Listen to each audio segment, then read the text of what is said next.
మొన్నటి వరకు విశాఖను పరిపాలనా రాజధానిగా వ్యతిరేకించిన టీడీపీ నేతలు ఎన్నికలు సమీపిస్తున్న వేళ మాట మార్చారు. విశాఖను పరిపాలనా రాజధానిగా సమర్థిస్తున్నామని బాలకృష్ణ చిన్నలుడు విశాఖ టీడీపీ ఎంపీ అభ్యర్థి భరత్ వ్యాఖ్యానించారు. అంతేకాదు అమరావతిని అభివృద్ధి చేసే అంత డబ్బు మన దగ్గర లేదని తెలిపారు. అమరావతి అభివృద్ధి చెందాలంటే 20 ఏళ్ల సమయం పడుతుందన్నారు. ఇప్పటికే విశాఖను పరిపాలనా రాజధానిగా సీఎం జగన్ ప్రకటించారు.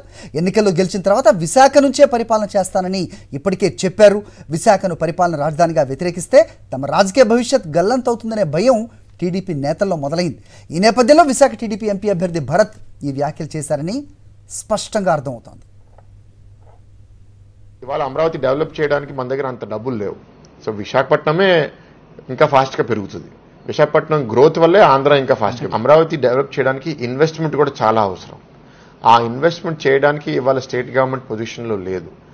2014 నుంచి 19 తెలుగుదేశం ప్రభుత్వం టైంలో the entire det of the state reached about 3.5 lakh crores. మనకి ఇవాళ 1000 కోట్ల అమరావతిలో పెట్టే పరిస్థితుల్లో మనం లేము. యాక్చువల్గా మనం చూసేది ఏంటంటే గ్రోత్ ఇంజిన్ ఏంటి. విశాఖపట్నం ఒక గ్రోత్ ఇంజిన్, అమరావతి ఇది 20 year స్టోరీ. అది వెంటనే చేయలేం.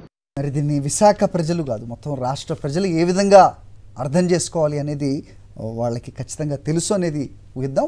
మా నమ్మకం నువ్వే జగన్, మా నమ్మకం నువ్వే జగన్, మా నమ్మకం నువ్వే జగన్.